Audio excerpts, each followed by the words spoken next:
Alex of Spoon, thank you for joining us today. Yeah, thanks for having us. Our pleasure. You have a lot going on, and I always appreciate when artists take the time out. People don't realize what you have to do in a day when you're on tour. And There's especially, a few things. Yeah, sold out show. And you were at the point where, I mean, I know for this show in Buffalo, tickets sold out immediately. There's such a demand to see you. You've had a trajectory with your career, 10 studio albums, multiple EPs, singles. What has it felt like, this ride? Does it feel like it's been this long and you have so many successful albums and now you're just, people are in demand to get your tickets?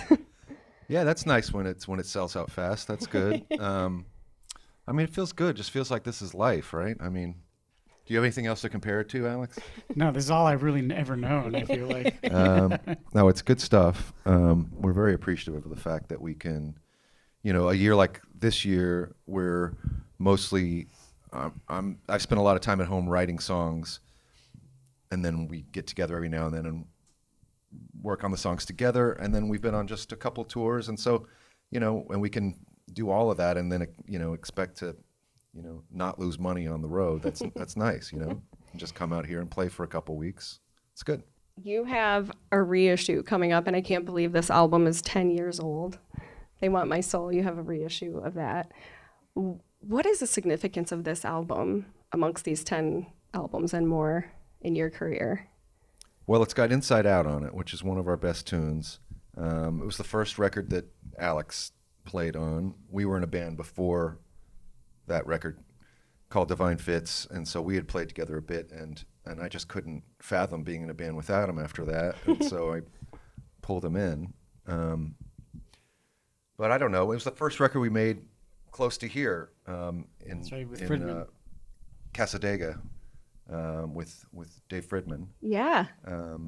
So it's like it was a first for a lot of things. It was the first time we'd worked with a big producer, Spoon is a band that whenever you get brought up, somebody has a story of they want to own you. They saw Spoon when, and it's a festival or a small stage or a club. How do you cater to those fans? And then also you have new fans. I mean, your most recent album was huge. How do you do that and then plan your set list for the night? Yeah, we have certain songs that we do really well that we like playing most nights.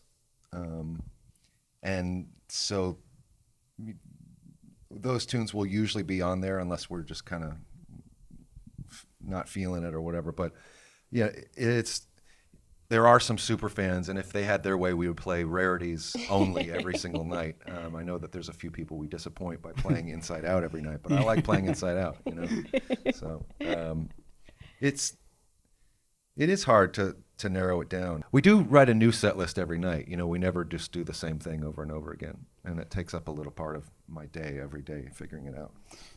We try to sprinkle in treats for those people, especially if we know they're going to be there, which sometimes we do. All right, so I'll be sure to put my requests in. So. Please do. Speaking of that and your career, was there a moment where you said, wow, this is happening? Because obviously you care about music, and that's why you got into this, and you care about being creative, but then you realize, there's a career also in this. Did you have a moment? Well, Alex just reminded me of one of those moments, which was that I got really into Donald Duck for a second around 2009, 2010. I love when he gets angry, and when he just kind of freaks out, and just loses it. That's just, I don't know.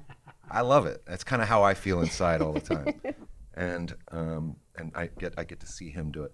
And somebody gave me a good friend gave me a Donald Duck DVD in 2010, and I was watching the DVD. It was like maybe 4 or 5, discs or something, and in one of the episodes, Donald Duck goes and plays at Radio City Music Hall, and he goes in the back door, and he's the one that's on stage and everything. And I was about to go play Radio City Music Hall in about a month from then, and we'd sold it out. And when I saw that Donald Duck had played it, and yet I knew we were about to go play it, I did something kind of clicked, and I was like, we have made it. Donald Duck is big time. I've never, like, that's about as big as you can get. Yeah. You're right. Yeah. You know, we're coming up on Austin City Limits 50th anniversary. And as a music lover, that's, you know, always been an institution. And then you being from Austin, when you did play Austin City Limits and you got to that point, what did that feel like for you? And what was I was your surprised because, yeah, there was a moment where Austin City Limits was more about blues and country music. And when I was growing up, that's what it was all about. And then around, I don't know, like late 90s or something, you'd see Wilco is going to play, you know, and then this band from Austin who was very much not blues or country called Fastball, they played it, and they were my buddies, and so I went and saw them play it. But still, even when we got invited to do it, it was on Killed the Moonlight, which we were not a huge band by any means at that point. So I was shocked to get it at all, and shocked that we'd be playing in this, you know, this play, this show that was all about traditional American music, you know. Yeah. But they kind of took a corner right then. But it's always fun to play, and my favorite thing about that show is that they let you play whatever songs you want to play. You can kind of play as long as you want. It's like a regular gig. Yeah. You know, it really feels like you're playing a regular gig. And then when it's done, they'll let you mix it. They let you pick the songs that are going to be on it. I mean, it's incredibly artist friendly. So I don't know any other show that does that. That's pretty great. So not that I'm still playing all the other albums on loop. I'm not putting any pressure. Still obsessed with Lucifer on the Sofa. But you said you were writing.